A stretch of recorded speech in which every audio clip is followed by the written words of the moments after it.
చంద్రశేఖరరావు గారికి, వేదిక పైన ఉన్న మిత్రులకు, నాకు ఈ సభలో అవకాశం ఇచ్చి మాట్లాడేదానికి ప్రోద్బలం చేసిన సిఆర్ ఫౌండేషన్ ప్రెసిడెంట్ నారాయణ గారికి, ఈ నీలం రాజశేఖర రెడ్డి రీసెర్చ్ ఫౌండేషన్కు డైరెక్టర్గా పనిచేయడానికి ఒప్పుకున్న పూర్ణచంద్రరావు గారికి నా కృతజ్ఞతలు. ముఖ్యంగా నారాయణ గారి ఇనిషియేటివ్ వల్ల కొన్ని రోజులుగా, మేబీ ఒక సంవత్సరంగా కొంత స్తబ్దతలో ఉన్న సిఆర్ ఫౌండేషన్ యాక్టివిటీస్ను రివైవ్ చేసి ఒక డెమోక్రటిక్ డిబేట్ అండ్ డిస్కషన్ ఫోరంకు మళ్ళీ నాందిగా కల్పించిన నారాయణ గారికి కృతజ్ఞతలు చెప్తూ, ఏ దేశంలో అయినా డెమోక్రటిక్ ఫౌండేషన్ అంటే ముఖ్యంగా ప్రజల్లో చైతన్యం కలిగించే దానికోసం, రాజ్యం ఏర్పాటు చేసే పాలసీస్ పైన క్రిటికల్ అనాలిసిస్ డిస్కషన్ ఉంటేనే అది ప్రజాస్వామ్యానికి ఫౌండేషన్గా ఉంటుందని, అటువంటి ఫౌండేషన్ ప్రాతిపదికకు కొంత ఈ మధ్యలో చాలా వరకు ప్రజాస్వామ్యం పేరు చెప్పుకుంటా ప్రభుత్వంలో ఉన్న వాళ్ళ విధానాల వల్ల రకరకాలైన అడ్డంకులు జరిగే సమయంలో ఈ డార్క్ పీరియడ్ నుంచి కొంత లైఫ్ చూడాలంటే ఇలాంటి డిబేట్లు అవసరమని. ఎందుకంటే ఎవరైనా కొంత క్రిటికల్గా అనలైజ్ చేస్తే ఉండే రెజ్యూమ్లో రకరకాల మాటలు, రకరకాల దూషణలు మొదలైనవి. ఇంతకుముందు ఈ ప్రభుత్వంలో ఉండే ముఖ్యమైన నాయకుడు ఒక ఆయన ఏదైనా ప్రభుత్వం పాలసీ పైన క్రిటిసైజ్ చేస్తే వాళ్ళందరినీ కంపల్సివ్ కాంట్రరేరియన్స్ అని చెప్పేవాడు. అంటే వాళ్ళ బతికే క్రిటిసైజ్ చేయడం అనేది. ఆయన పాపం లేరు ఇప్పుడు. జైట్లీ పార్లమెంట్లో ముద్దుగా మమ్మల్ని అందరినీ పిలిచిన పేరు అది, కంపల్సివ్ కాంట్రరేరియన్స్. వాళ్ళకన్నా మించి కొంత ముందుకు వెళ్ళిపోయినారు ఇప్పుడుండే ప్రధానమంత్రి గారు. ఆయన ఇప్పుడు ఆందోళనకారి అని ఒక కొత్త కాన్సెప్ట్ పెట్టి ఎవరైనా క్రిటిసైజ్ చేస్తే వీళ్ళందరూ టెర్రరిస్టే. ప్రభుత్వం పాలసీస్ని క్రిటిసైజ్ చేసేవాళ్ళు వాళ్ళు కంపల్సరీగా టెర్రరిస్ట్గానే ఉంటారని. ఆయనకు చాలా క్లోజ్ అయిన మిత్రుడు ఇంకా కొంచెం దూరం వెళ్ళి చాలా రోజులుగా ఏ సబ్ టుకడే వాలే అంటూ ఉన్నారు. అంటే ఈ నేపథ్యంలో మనకు తర్వాత మన డెమోక్రటిక్ స్పేస్ను కొంతవరకు అసెప్ట్ చేసుకోండి. ఇప్పటికి కూడా కొంత స్పేస్ ఉందని నమ్ముతున్నాం. ఆ స్పేస్ను కొంచెం వైడన్ చేసుకునేదానికి ఇలాంటి చర్చలు చాలా అవసరమని ఈ సభను, ఈ కార్యక్రమాలను రీసెర్చ్ సెంటర్లో మొదలుపెట్టి పూర్ణచంద్రరావు ఒప్పుకున్నానికి వాళ్లకు ధన్యవాదాలు చెప్తూ, నాకు ఈ సభలో చాలా ఈ సభ సబ్జెక్ట్ చాలా వైడ్గా ఉన్నది. అందువల్ల మేము ఒక అభిప్రాయానికి వచ్చినాం. ఎవరు ఏ ఆస్పెక్ట్ పైన మాట్లాడితే బాగుంటుందని. కొంత ఈ మాట్లాడే క్రమంలో కొంత తలకిందులు అయ్యుండొచ్చు. పూర్ణచంద్రరావు గారు క్రైసిస్ గురించి చెప్తా ఉన్నారు. నేను ఆ క్రైసిస్ గురించి, ఇప్పుడు ఆచరించే విధానాల గురించి నేను కొంచెం మాట్లాడే క్రమంలో ఇంగ్లీష్ స్లిప్ అవ్వచ్చు. పెద్ద ప్రాబ్లం ఉండదు, తెలుగు ఇంగ్లీష్ కలిపి మాట్లాడతాను. నాకు పూర్ణచంద్రరావు లాగా తెలుగులో మాట్లాడి రాసే అలవాటు లేదు కాబట్టి కొన్ని ప్రాబ్లమ్స్ ఉంటుంది. అది మీరు అర్థం చేసుకుంటారని, ఇబ్బంది ఏమి ఉండకుండా ఇంగ్లీష్ తెలుగు కలిపి మాట్లాడతాను. నేను ఒక చిన్న ప్రశ్న రేస్ చేస్తున్నా. Why and how the present farm loss instead of helping the farm crisis would only deepen it. అంటే ఇప్పుడు తీసుకొచ్చిన ప్రభుత్వం లాస్ వల్ల, ప్రభుత్వం చెప్పడం అంటే అగ్రికల్చర్ ఒక రెవల్యూషనరీ పాత్లోకి వెళ్ళిపోతుంది, దాన్ని మోడర్నైజ్ చేస్తూ ఉన్నాం, అందువల్ల పాత పద్ధతులన్నీ పనికిరాదు అని. అంటే చాలా ఎంఫటిక్గా మీరందరూ నోటీస్ చేస్తుంటారు. మొన్న ఫిబ్రవరి 10వ తారీఖు పార్లమెంట్లో ప్రెసిడెంట్ అడ్రస్కి రిప్లై ఇస్తా ప్రైమ్ మినిస్టర్ చాలా ఎంఫటిక్గా చెప్పినారు. ఆయన చెప్పిన మాటను చాలామంది ఈ ప్రధానమంత్రి ఈరోజు చేసిన ప్రసంగం చాలా రెవల్యూషనరీ డిపార్చర్కు లీడ్ చేస్తుంది ఆర్థికంగా మన దేశంలో. ఇది 1978లో డెంగ్ సియాఓపింగ్ చేసిన ప్రాతిపదికలాగా. అంటే ఆయన what does it matter whether it is the black or white, what matters is that the cat must kill the mice అని. ఆ విధంగా అది ఒక డిపార్చర్.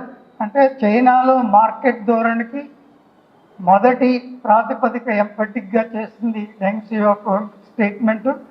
అలాగే ఇన్ని రోజులు కొంత ఢిల్లీ డాలీగా ఉండేది. మనకు ఒక కాన్స్టిట్యూషన్ ఉన్నది, దాని ప్రకారం డిస్ట్రిబ్యూటివ్ జస్టిస్ అనేది, సోషల్ జస్టిస్ అనేది దానికి కోర్గా ఉంటుంది. మన కాన్స్టిట్యూషన్నే మనం ఒక డాక్యుమెంట్ అండ్ సోషల్ జస్టిస్గా చదవచ్చు అని కొంతవరకు నమ్మకం ఉండేది. అంతవరకు ఉన్న ప్రభుత్వాలు కూడా ఆ నమ్మకాన్ని ముందుకు తీసుకుపోతా కొంతవరకు కోర్టుల సహాయంతో డైరెక్టివ్ ప్రిన్సిపల్స్ ఆఫ్ కాన్స్టిట్యూషన్ను ఫండమెంటల్ రైట్స్తో కలిపి చదవాలి అని చెప్పుకుంటూ వచ్చినారు. కోర్టులు అలాగే మాట్లాడినాయి. కొంతవరకు ప్రజలు కూడా ఆ వరకు నమ్ముతున్నారు. బట్ దానికి టోటల్గా డిపార్చర్ మొన్న 10వ తేదీ ఆయన చేసిన ప్రసంగంలో జరిగింది. కొత్త విధంగా ఒక మాట ఆయన అన్నాడు. అది అందరూ అంటూ ఉన్నారు. ఇప్పుడు దేశంలో చాలా ముఖ్యమైన వాళ్ళు ఎవరంటే వెల్త్ క్రియేటర్స్. ఇది కొత్తగా ఉన్నది, వెల్త్ క్రియేటర్స్. వెల్త్ క్రియేటర్స్ అంటే ఎవరు? వెల్త్ క్రియేటర్స్ వెల్త్ క్రియేటర్స్ అంటే కార్పొరేట్ సెక్టర్లో ఉండేవాళ్ళు వెల్త్ క్రియేటర్స్. అంటే ఆయన కష్టపడి పనిచేస్తా ఉన్నాం, వర్కర్స్ వెల్త్ క్రియేటర్స్ కాదా? ఇప్పుడు మీరు సమస్యను గురించి అడ్రస్ చేసి చెప్పే ఫార్మర్స్ వెల్త్ క్రియేటర్స్ కాదా? కాదు. ఆ విధంగా రెండో మాట చెప్పినాడు ఆయన. అంటే ఇప్పుడు క్లియర్గా we are moving on to the capitalist path. మీరందరూ ఆ క్యాపిటలిస్ట్ పాత్ను అనుసరించకపోతే దేశానికి చాలా నష్టం జరుగుతుంది. అందువల్ల రెండో మాట ఏం చెప్పినాడు ఆయన, మనం చాలా కాలం చాలా పాత పద్ధతులను అనుసరించి పాత విధంగా మాట్లాడుతూ ఉన్నాం. దానికి సంబంధించి ఎంటైర్ పబ్లిక్ సెక్టర్ గురించి ఆయన మాట్లాడుతా, ఐఏఎస్ అంటే ఏ పనైనా చేయొచ్చు. ఆయన కెమికల్ ఫ్యాక్టరీస్ రన్ చేస్తారా, ఫెర్టిలైజర్ ఫ్యాక్టరీస్ రన్ చేస్తారా? అవన్నీ దౌర్భాగ్యస్తు తెలియకొచ్చు, దానికి వాళ్ళే కారణం కాదా? దాన్ని వేరే వాళ్ళకు వదిలేయచ్చు కదా. చాలామంది యువకులు చాలా ఉత్సాహంగా ఉన్నారు, వాళ్ళు చాలా మంచి దారిలో తీసుకెళ్తారని మాట్లాడారు. అంటే clear statement that we are on a capitalist plot, public sector has no place, privatisation is our line. ఈ రోజు కూడా మీరు చూస్తా ఉన్నారు. దానికి వచ్చింది ఏమంటే tax payers are more important. మేము కూడా అనుకుంటాం ట్యాక్స్ పేయర్స్ చాలా ఇంపార్టెంట్. ట్యాక్స్ పేయర్స్ అంటే వాళ్ళు ఏ లెవెల్కి ఎలివేట్ చేస్తున్నారంటే, ఇప్పుడు ట్యాక్స్ పేయర్స్ అంటే దేశంలో ఎంతమంది ఉంటారు? 5% ఉంటారు. వాళ్ళు ట్యాక్స్ పేయర్స్గా ఉండడానికి మిగతా 95% కష్టపడతారు. అంటే ట్యాక్స్ రెగ్యులర్గా కట్టే వాళ్ళే దేశంలో ప్రగతికి ఆధారం అని చెప్పుకునేదానికి ఈ ముందు ప్రధానమంత్రి చెప్పిన వెల్త్ క్రియేటర్స్ ట్యాక్స్ పేయర్స్, మిగతా 95% కౌంట్ కావాల్సిన అక్కర్లేదు. ఈ ధోరణిలో పోయేటప్పుడు మన వ్యవసాయాన్ని గురించి మాట్లాడితే ఇది కాంటెక్స్ట్ ఎప్పుడు వస్తుందంటే, ముఖ్యంగా సమస్య పార్లమెంట్లో డిబేట్ అయింది వ్యవసాయ రంగాన్ని గురించి. బట్ చెప్పడం అంటే వాళ్ళ పాలసీ క్లియర్గా ఉంది. అండ్ వ్యవసాయ రంగం సంబంధించి ఆయన చేసిన statement, we have to modernise agriculture. అంటే ఇప్పుడు ఈ పాత పద్ధతుల్లో అగ్రికల్చర్ జరగదు. ఇప్పుడు ఈ అగ్రికల్చర్ మోడర్నైజ్ చేస్తారో లేదో వేరే విషయం, కానీ ఈ అగ్రికల్చర్లో ఉన్న ప్రాబ్లమ్ సాల్వ్ చేసేదానికి ప్రభుత్వం ఏమైనా చేసిందంటే చాలా స్ట్రేంజ్గా ఉంటుంది. ఇప్పుడు మనం అగ్రికల్చర్లో క్రైసిస్ గురించి మాట్లాడే క్రమంలో ఈ క్రైసిస్ అన్ని పాత పద్ధతుల వల్ల వచ్చినది. అందువల్ల కొత్త దారి ఏమున్నది, ఇప్పుడు కొత్తగా చట్టాలు తీసుకొచ్చినాం. ఇది చాలా ముఖ్యం. ఈ చట్టాలు 3 చట్టాలు ఒకటిగా చూస్తే క్రైసిస్ గురించి చట్టాల గురించి పూర్ణచంద్రరావు గారు చెప్తారు. నేను డీటెయిల్కి పోను. నేను కొంత డీవియేట్ అయ్యి ఈ క్రైసిస్ ఎలాంటి క్రైసిస్ అని, క్యారెక్టర్ ఆఫ్ దిస్ క్రైసిస్ చాలా స్ట్రేంజ్గా ఉంటుంది. క్రైసిస్ 30 సంవత్సరాలుగా, ముఖ్యంగా ఈ సరళీకరణ విధానాలు ప్రారంభించినప్పటి నుంచి మనం రోజు ఈ హాల్లోనే సెవరల్ టైమ్స్ మనం అగ్రికల్చర్ క్రైసిస్ గురించి మాట్లాడుకున్నాం. అంటే చాలా విచిత్రమైన క్రైసిస్ ఇది. అగ్రికల్చర్ క్రైసిస్ అంటే ఇది ప్రొడక్షన్ క్రైసిస్ కాదు. మన ప్రొడక్షన్ తీసుకుంటే ఎక్కడో మొదలయ్యి చాలా సీరియస్ ఫుడ్ గ్రెయిన్ డెఫిసిట్ నుంచి ప్రపంచంలో వేరే దేశాలకు ఎక్స్పోర్ట్ చేసే విధంగా ఫుడ్ క్రైసిస్ నుంచి బయటపడి బఫర్ స్టాక్స్ కొంత ఎక్కువగా పెట్టుకునే పరిస్థితికి వచ్చినాం. ఇండియాలోనే ఈరోజు మనం చూస్తే వరి పంటలో ప్రపంచంలో నంబర్ 1 ఎక్స్పోర్టర్ ఇండియా అయినది. అది కొంత ఎబ్బెట్టుగానే ఉంటుంది.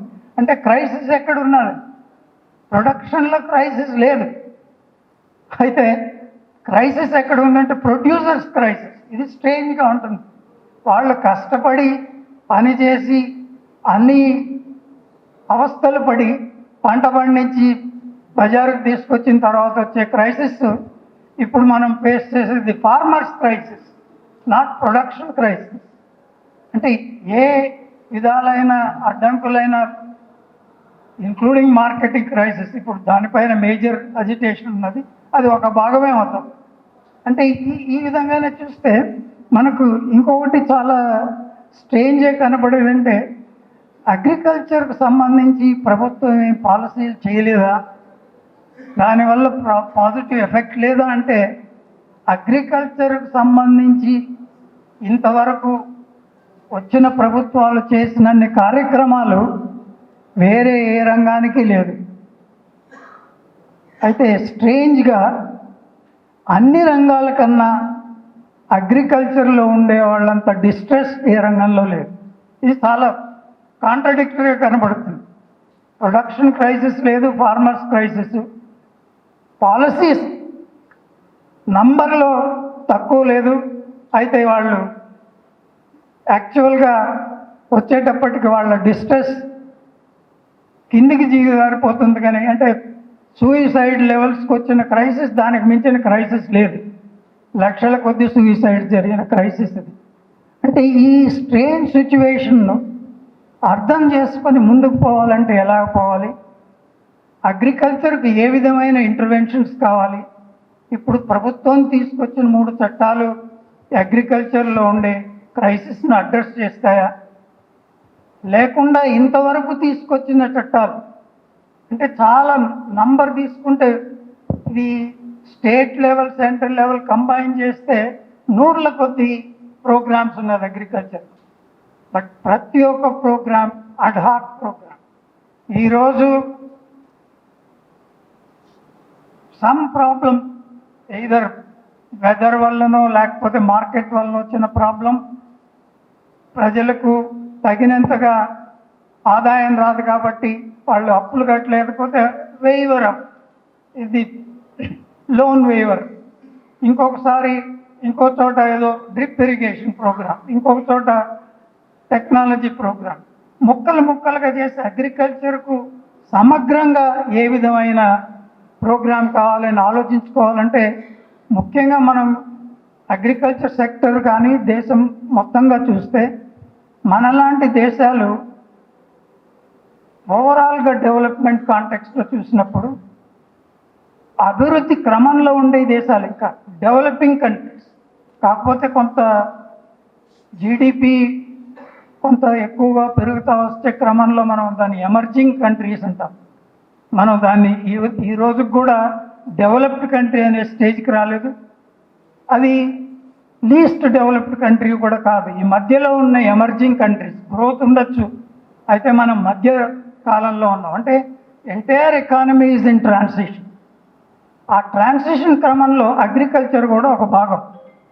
అగ్రికల్చర్లో ఎలాంటి ట్రాన్సిషన్ వస్తూ ఉన్నది అంటే, ఇప్పుడు మనం అగ్రికల్చర్లో ట్రాన్స్ఫర్మేషన్ అర్థం చేసుకోవాలంటే ఈ స్టేజ్లో, అంటే ఇప్పుడు భారతదేశం ఎదిగిన అభివృద్ధి స్టేజ్కి తీసుకుంటే, ఈ ఫేజ్కి తీసుకుంటే ఏ స్టేజ్లో ఉంది భారతదేశంలో అంటే ర్యాపిడ్గా స్ట్రక్చరల్ చేంజెస్ వస్తూ ఉన్నది అగ్రికల్చర్లో అన్ని డైమెన్షన్లో.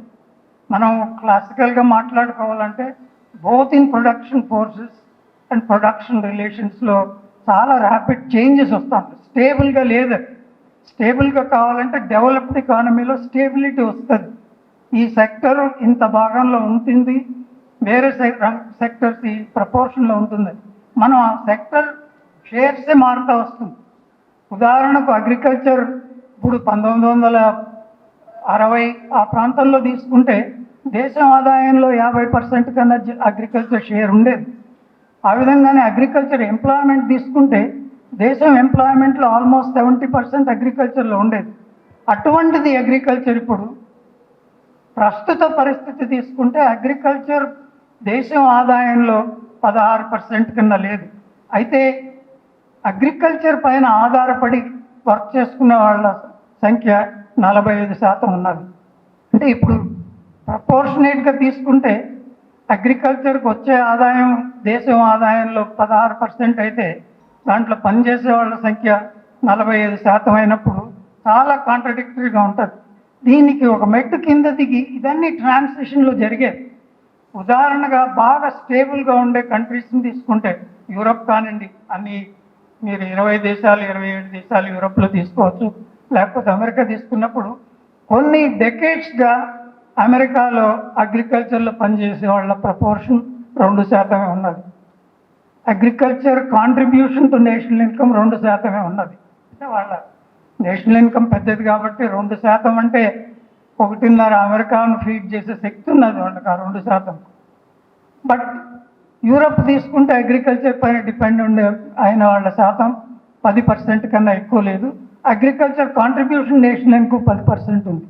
బట్ అవన్నీ స్టేబుల్గా ఉండే డెవలప్డ్ ఎకానమీస్ కాబట్టి అక్కడికి వచ్చి నిలిచినాయి. వాళ్ళకు ఆచరించే పాలసీస్ కూడా స్టేబుల్గా ఉంటుంది.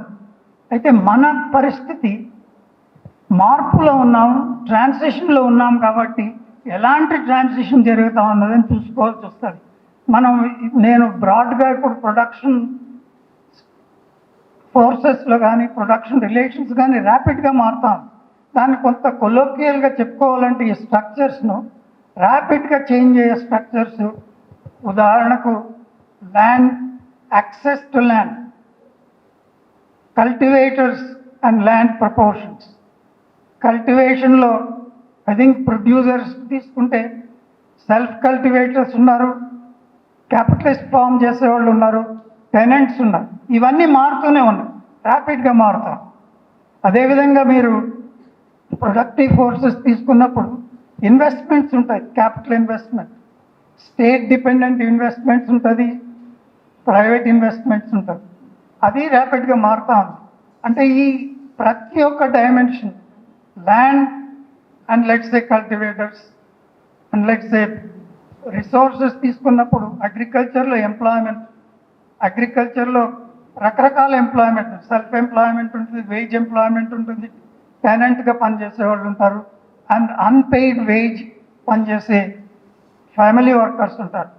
అంటే ఇవన్నీ మార్పు చెందే క్రమంలో సమగ్రంగా అగ్రికల్చర్ను అండర్స్టాండ్ చేసుకుని దాని కాన్సిక్వెన్సెస్ ఏమవుతుందంటే ప్రొడక్షన్ స్ట్రక్చర్లో మార్పు వస్తుంది. అంటే ఉదాహరణకు మన అవుట్పుట్ స్ట్రక్చర్ అని తీసుకున్నప్పుడు proportion of food grains production in the total value of agriculture, proportion of let's horticulture products, proportion of animal husbandry, proportion of fisheries, ఇవన్నీ ఎలాగ మారుతూ వస్తూ ఉన్నది. వాటి షేర్ మారుతుంది. షేర్ కన్నా ముఖ్యంగా వాటి వాల్యూస్ మారుతుంది అగ్రికల్చర్. ఇప్పుడు అగ్రికల్చర్ ఆదాయం 16% దేశం ఆదాయంలో ఉన్నప్పుడు ఈ 16%లో కాన్స్టెంట్ షేర్స్ లేవు. క్రాప్ షేర్స్ అంటే పంటలు పండించిన దానివల్ల వచ్చే ఆదాయం మారుతూ ఉంది ర్యాపిడ్గా. అదేవిధంగా మనం ఇప్పుడు అగ్రికల్చర్ యాక్చువల్గా ఇన్పుట్ స్ట్రక్చర్ తీసుకున్నప్పుడు మనం అగ్రికల్చర్ మొదలుపెట్టినప్పుడు పెద్దగా పర్చేస్డ్ ఇన్పుట్స్ పైన డిపెండెన్స్ లేదు. చాలా వరకు ఇంటర్నల్ సపోర్ట్ ఉంటుంది. ఫ్యామిలీ లేబర్, ఇంట్లో ఉన్న ఎరువులు, ఇంట్లో సేవ్ చేసిన విత్తనాలు, ఆ క్రమం నుంచి complete transition everything is purchased input. విత్తనం నుంచి, ఎరువు నుంచి, మందుల నుంచి, దానికి కావాల్సిన సర్వీసెస్, మెషినరీ హైరింగ్ నుంచి అన్ని పర్చేస్డ్ ఇన్పుట్స్ అవుతుంది. Total dependence on purchased inputs పైన అగ్రికల్చర్ ఇన్పుట్స్ మారుతుంది.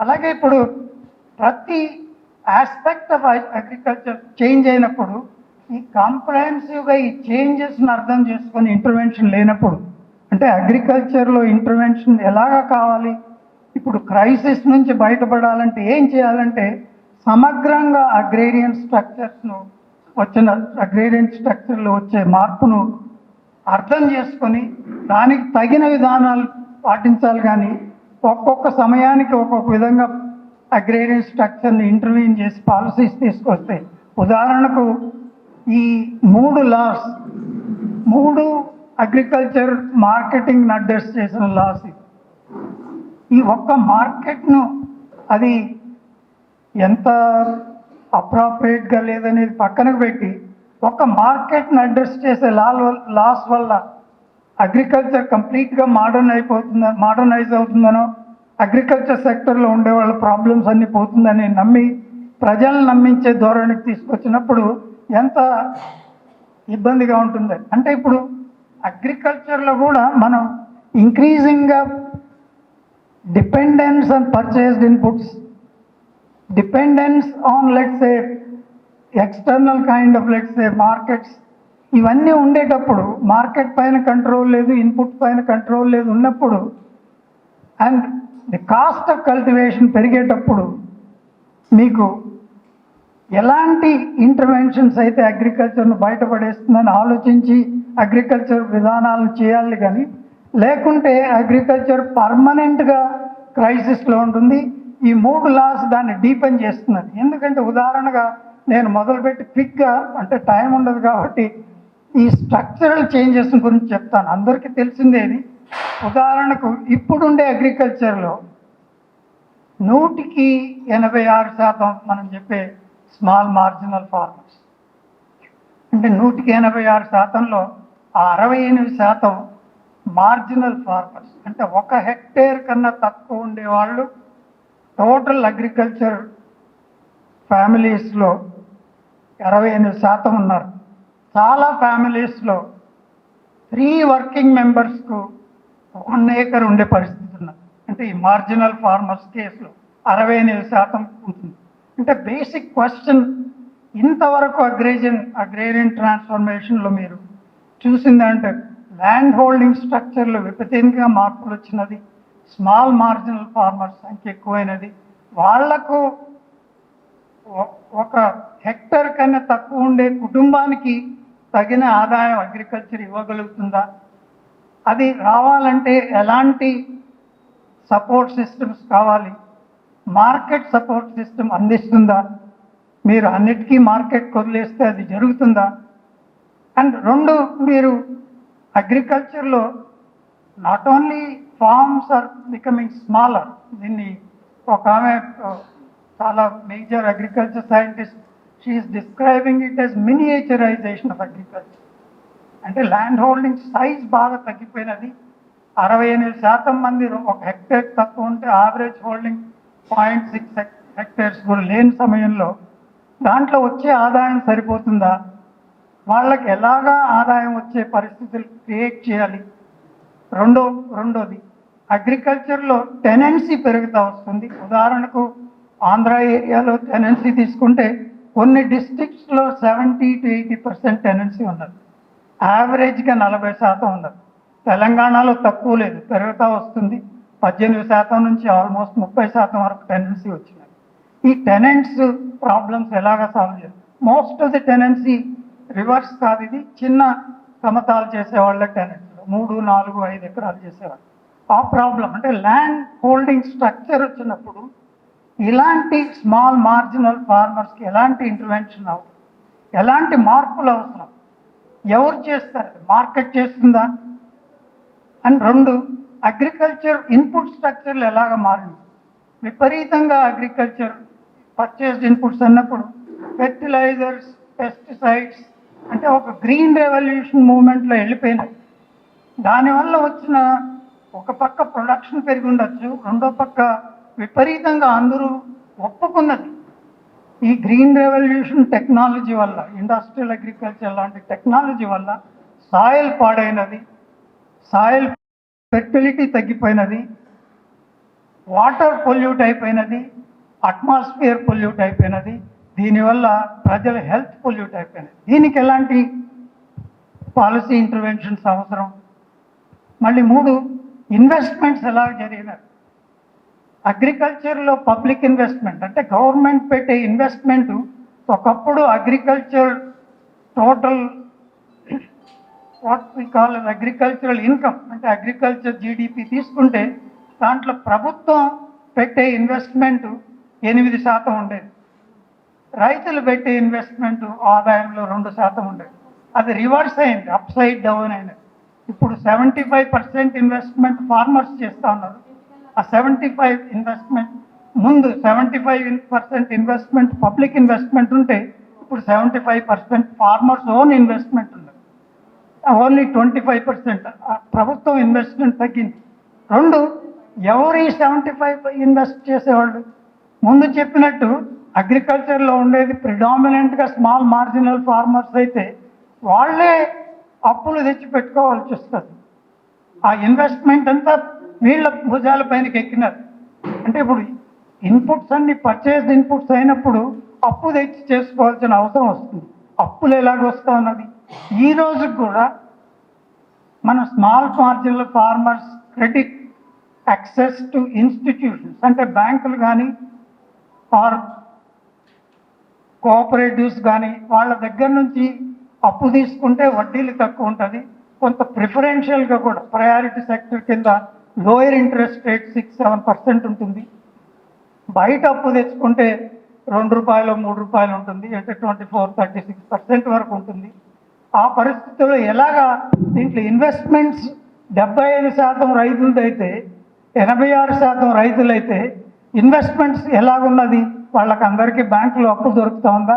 ఈ రోజుకి కూడా 45% స్మాల్ మార్జినల్ ఫార్మర్స్ కావాల్సిన క్రెడిట్లో ఇన్స్టిట్యూషనల్ క్రెడిట్ అంటే బ్యాంక్స్ నుంచి కోఆపరేటివ్స్ నుంచి దొరుకుతూ ఉంది. అంటే సబ్సిడైజ్డ్ ఇంట్రెస్ట్గా తక్కువ ఇంట్రెస్ట్ దొరుకుతుంది. మిగతా అన్ని ₹2, ₹3 వడ్డీలు అంటే హై కాస్ట్ ఆఫ్ ఇన్వెస్ట్మెంట్ వాళ్ళ పైన పడుతుంది మరి. అండ్ దెన్ ఈ కాన్సిక్వెన్స్ అంతా భరించే చేత మార్కెట్కి వెళ్తే ఎలా ఉంటుంది? ప్రైస్ స్ట్రక్చర్ పైన ఎంఎస్పీనే ఎందుకు అడుగుతున్నారంటే మీరు వోలటైల్గా ఉంటుంది. ప్రతి చిన్న రైతు పండించిన వాడు, ఇది నిజం, ఏపీఎంసీకి ప్రతి చిన్న రైతు వెళ్ళడు. అయితే ఏపీఎంసీ ఒక ఇండికేటర్ ప్రైస్ ఉంటుంది, ఎంఎస్పీలో కొంటామండి. ఈవెన్ ప్రైవేట్ ట్రేడర్స్ ఏపీఎంసీ ఉన్నప్పుడు కొంటే దానికన్నా ఏపీఎంసీలో కొనేదానికన్నా చాలా తక్కువ అయితే ఆ ధరకు అమ్మేదానికి కొంత హెసిటేషన్ ఉంటుంది. ఆ ప్రైస్కు వేరే కొంటారనే భయం ఉంటుంది. అది లేకుండా ఉన్నప్పుడు ఎక్కడికంటే అక్కడ అమ్ముకోవాల్సిన పరిస్థితి వస్తుంది. కాస్ట్ పెరిగి ప్రైసెస్ ఫ్లక్చువేట్ అయినప్పుడు అగ్రికల్చర్లో ఇంకొక దెబ్బ తగులుతుంది. అంటే ఈ ఈ రకంగా రెండు అగ్రికల్చర్కు బయట ఎకానమీకి సంబంధం. అంటే ముఖ్యంగా agriculture is a supplier of food, supplier of fibre, supplier of feed for animals. And ఇవన్నీ ఉన్నప్పుడు ఈ రిలేషన్షిప్, డిమాండ్ రిలేషన్షిప్ ఎలా ఉన్నది? ఒక పక్క అగ్రికల్చర్ ప్రొడక్షన్ గ్రీన్ రెవల్యూషన్ వల్ల నిజము ఫుడ్ గ్రెయిన్ ప్రొడక్షన్ బాగా పెరిగినది. అయితే ఈ ధోరణిలోనే ఫుడ్ గ్రెయిన్స్ పైన డిపెండ్ అయ్యి, ఉదాహరణకు ఒక క్రిటిసిజం పంజాబ్ పైన, అవి ఒక లెవెల్లో green revolution technology plus MSP వల్ల ప్యూర్గా రెండు క్రాప్స్కి డిపెండ్ అయిపోయినది. గోధుమలు వరి పండించే రాష్ట్రాలుగా మారిపోయినాయి. సెక్యూర్గా ప్రైస్ వస్తుంది గోధుమలకు వరికి, కాబట్టి అలాగే వెళ్ళిపోయినాయి. అయితే ఇప్పుడు పంటలు ప్రొడక్షన్ తీసుకుంటే గోధుమల ప్రొడక్షన్ కానీ వరి ప్రొడక్షన్ కానీ ఈ రేట్లో పెరిగితే గోధుమలకు వరికి అంటే ఆహార ధాన్యాలకు ముఖ్యంగా ఈ గ్రెయిన్ డిమాండ్ తగ్గుతూ వస్తారు. ఇప్పుడు మనకుండే లెక్కల ప్రకారం ఇప్పుడు డిమాండ్ ఎలాగ తయారవుతుందంటే డైవర్సిఫై అయితే వస్తుంది. అంటే ఉదాహరణకు మన టోటల్ కన్సంప్షన్ బాస్కెట్లో food grains, animal husbandry products and then fisheries తీసుకున్నప్పుడు ఇంక్రీజింగ్గా మనకు ఫుడ్ గ్రెయిన్స్ ప్రపోర్షన్ తగ్గి, ఇన్ఫ్యాక్ట్ మీకు అర్బన్ రూరల్ ప్రపోర్షన్స్ చూస్తే చాలా డ్రాస్టిక్గా తగ్గుతుంది. మన కన్సంప్షన్ బాస్కెట్లో ఇప్పుడు ఒకప్పుడు అంటే ఇప్పుడు దీంట్లో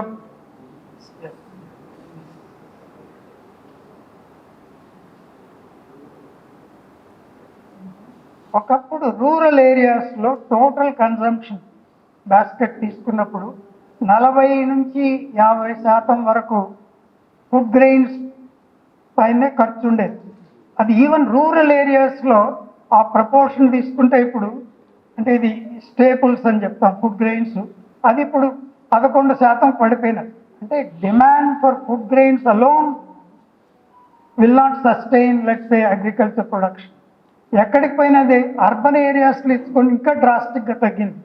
ఇప్పుడు 1970-71లో 25% అర్బన్ ఏరియాస్ కన్సంప్షన్ బాస్కెట్లో స్టేపుల్స్ అనే ఫుడ్ గ్రెయిన్స్ ఇప్పుడు ఎయిదర్ రైస్ ఆర్ వీట్ ఇలాంటివి తీసుకుంటే 25% ఉండేది, ఇప్పటికి 7% తగ్గినది. అంటే ఈ మిగతా డిమాండ్ ఎక్కడ షిఫ్ట్ అయినదంటే అది క్లియర్గా రిఫ్లెక్ట్ అవుతుంది ఈ వాల్యూస్లో చూస్తే. ఇప్పుడు food grains values total agriculture ప్రొడక్షన్లో ఒకప్పుడు ఫుడ్ అంతా క్రాప్ కల్టివేషన్ అనుకోండి. మనకు ఉదాహరణకు అగ్రికల్చర్ అంటే మన ఇమాజినేషన్కి వచ్చేది పంటలు పండించడం. అది పంటలు అంటే గ్రెయిన్ కానివ్వండి లేకపోతే క్యాష్ క్రాప్స్ కండి, పత్తి నుంచి వరి వరకు అన్ని పంటలు పండించడమే అనిపిస్తుంది అగ్రికల్చర్ అంటే. ఇప్పుడు అగ్రికల్చర్ టోటల్గా మనం 16% వాల్యూలో దాని వాల్యూ ర్యాపిడ్గా తగ్గుతూ వస్తుంది. ఇప్పుడు ఉదాహరణకి పంటల వాల్యూ అగ్రికల్చర్లో ఒకప్పుడు 44% ఉంటుంది, 34 అయినది.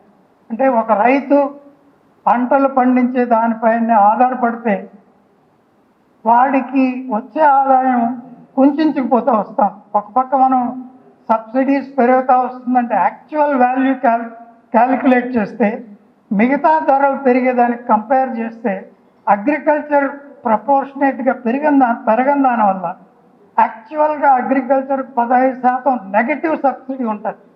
అంటే ఇప్పుడు వాళ్ళే ఖర్చులు భరించి తక్కువకు అమ్ముతున్నారు కాబట్టి మీకు సబ్సిడైజ్ చేసినట్టు, అంటే మార్కెట్ సబ్సిడైజ్ చేసినట్టు అవుతుంది.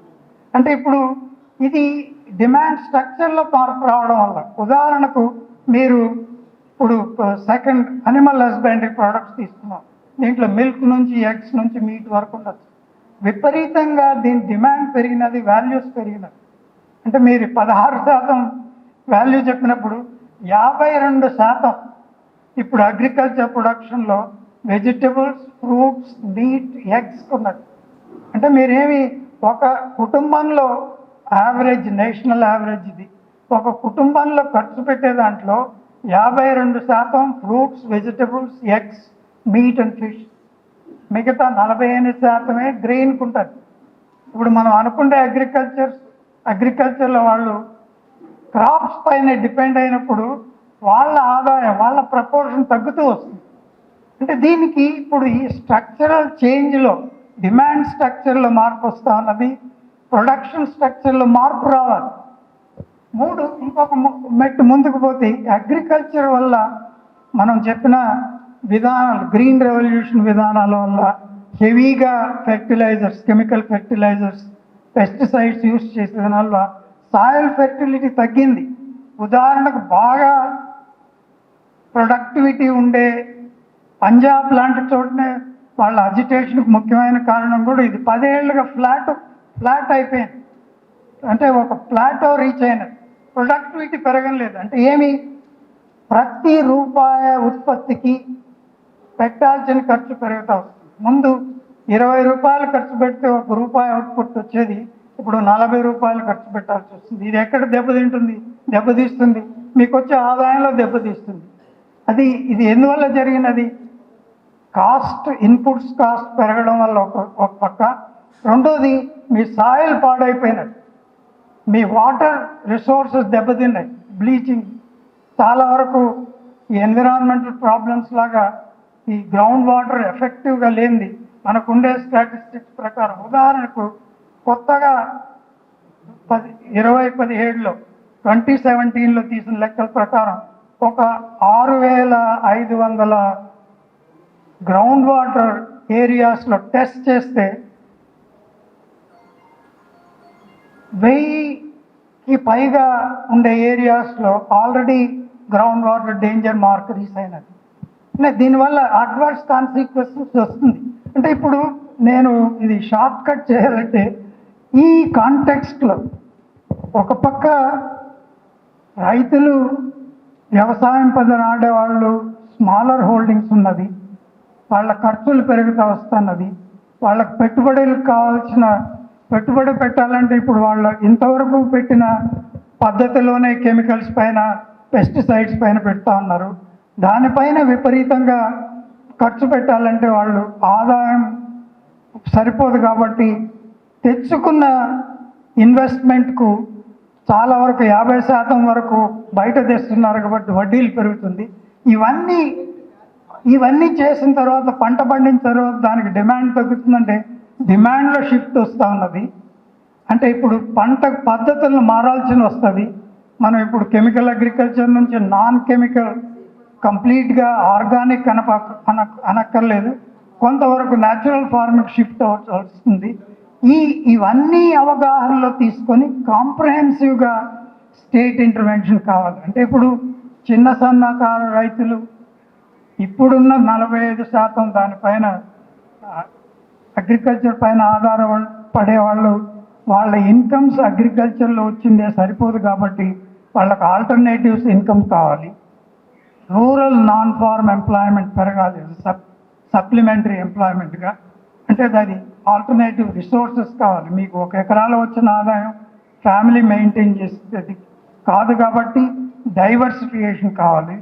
ఆల్టర్నేటివ్ ఎంప్లాయ్మెంట్స్, ఆర్గనైజ్ సెక్టర్ కాకపోవచ్చు, ఈవెన్ రూరల్ ఎంప్లాయ్మెంట్ అన్ఆర్గనైజ్ సెక్టర్లో కూడా లింక్స్ కావాలి.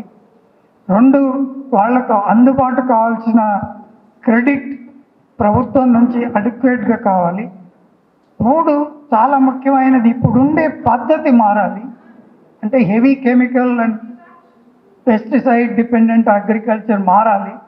ఇవన్నిటికీ ఒకటే సాధనంగా మీరు ఒక 3 లాస్ తీసుకొచ్చి అగ్రికల్చర్ రెవల్యూషన్ అవుతుంది అంటే ఎలాగవుతుంది? అంటే ఇక్కడ బేసిక్ క్వశ్చన్, ఇప్పుడుండే పద్ధతి ప్రకారం మార్కెటైజేషన్ అంటే ఇప్పుడు ఈ కంప్లీట్గా ఇన్పుట్ సప్లై నుంచి మార్కెట్ పైన డిపెండ్ అయ్యేది కాకుండా అవుట్పుట్ సెల్లింగ్కి మార్కెట్ సిగ్నల్స్ ఇస్తే, అంటే మీరు ఈ లాస్ గురించి నేను చెప్పడం లేదు, చెప్పచ్చు. అంటే ఇప్పుడు ఒక చిన్న ఇండికేషన్ ఏమంటే, మీరు అనవసరంగా రెగ్యులేషన్ ఎందుకు, స్టేట్ ఎందుకు ఇంటర్వ్యూన్ కావాలి? స్టేట్ ఇంటర్వ్యూన్ చేస్తే వాళ్ళకు లాభం రాదు, వాళ్లకు వచ్చే ప్రైస్ తక్కువ వస్తుంది. ఇప్పుడు మీరు మార్కెట్ని ఓపెన్ చేస్తే ఏపీఎంసీ నుంచి బయట తీసుకొస్తే ఎక్కడైనా అమ్ముకోవచ్చు, ఎక్స్పోర్ట్ చేసుకోవచ్చు, కాంపిటీషన్ పెరుగుతుంది, ఎఫిషియన్సీ పెరుగుతుంది. ఈ సోకాల్డ్ కాంట్రాక్ట్ ఫార్మింగ్ వల్ల ఇన్పుట్ సప్లై క్వాలిటీ పెరుగుతుంది, సపోర్ట్ సిస్టమ్ పెరుగుతుంది. దీనివల్ల ఫార్మర్స్ ఆదాయం పెరుగుతుంది. కాబట్టి మనం అగ్రికల్చర్ రెవల్యూషన్ అవుతుందంటే నేను చెప్పిన ప్రాబ్లమ్స్ అన్నీ ఎలాగ సాల్వ్ అవుతుంది? చిన్న సన్నకారు రైతులు ఎక్కడైనా ఉన్నారా దాంట్లో? వాళ్ళకు కావాల్సిన ఇంటర్వెన్షన్ స్టేట్ క్రెడిట్ ఎక్కడైనా ఉందా దాంట్లో? వాళ్ళకు కావాల్సిన పంట చేసే విధానంలో గ్రీన్ రెవల్యూషన్ టెక్నాలజీ నుంచి, కెమికల్ టెక్నాలజీ నుంచి కొంతవరకు న్యాచురల్ ఫార్మింగ్కి ఏమైనా సపోర్ట్ ఉందా?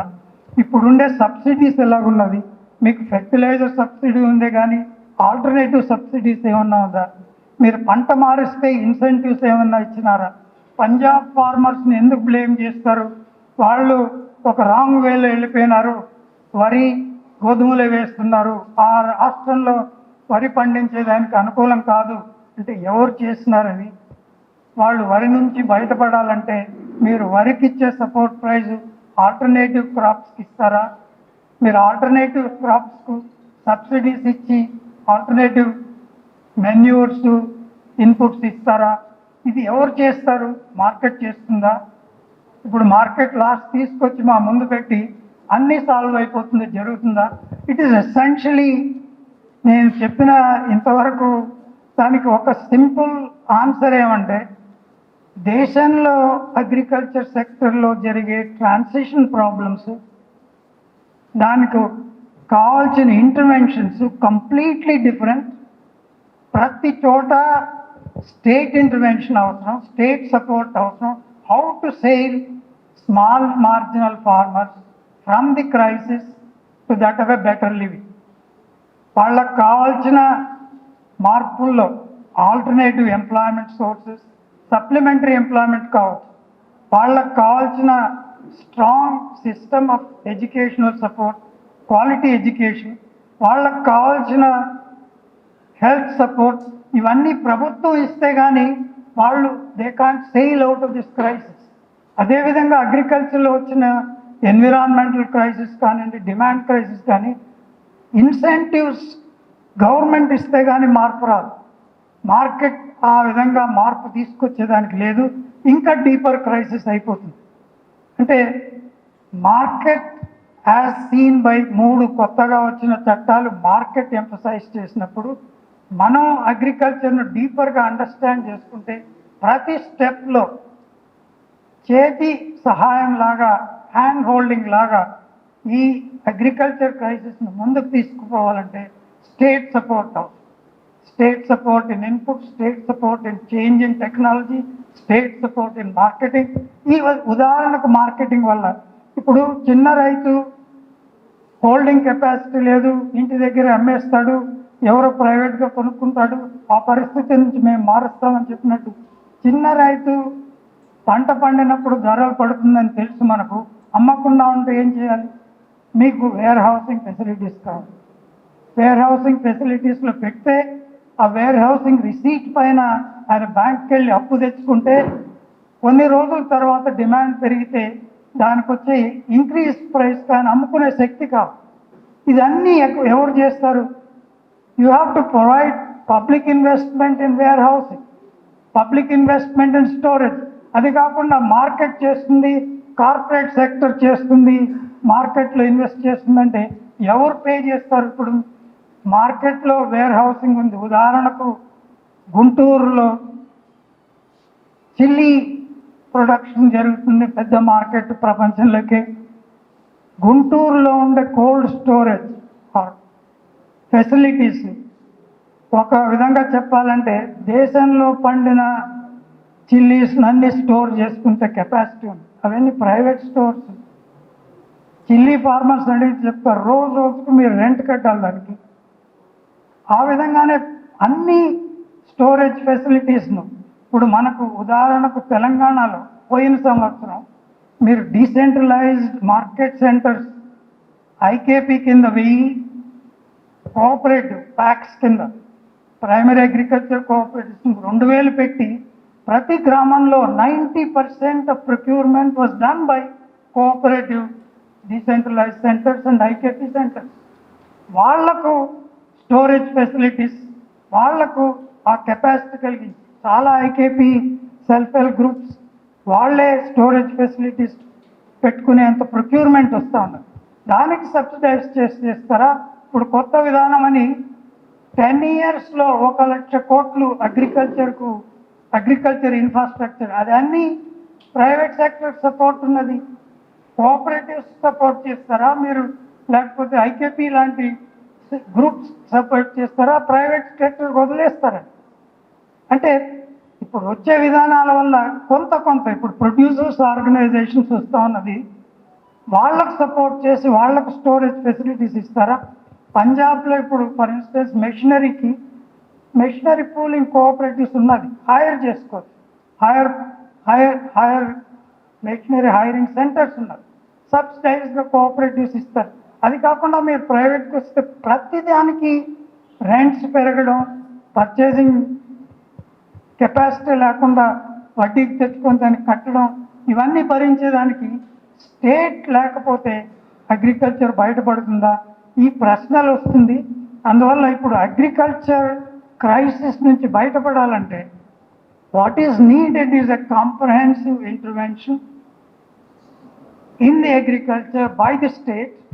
There is no way that market-oriented kind of policies through that of so-called wealth creators or corporate sector would solve agriculture crisis. There would be a deeper crisis. నేను ఇక్కడ నిలుపుతాను. తర్వాత పూర్ణచంద్రరావు గారు మాట్లాడిన తర్వాత ప్రశ్నలు అవి ఉంటే మాట్లాడుకుందాం.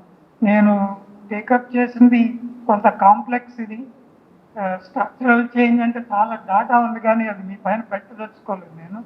బట్ వీ కెన్ డిస్కస్ ఈ పాయింట్స్ను. కాంప్రహెన్సివ్గా అగ్రికల్చర్ను ప్రభుత్వం ఇంటర్వ్యూన్ అయ్యి సపోర్ట్ సిస్టమ్స్ డెవలప్ చేయాలి, right from input down to that of proper education. You can also add social security for small marginal farmers.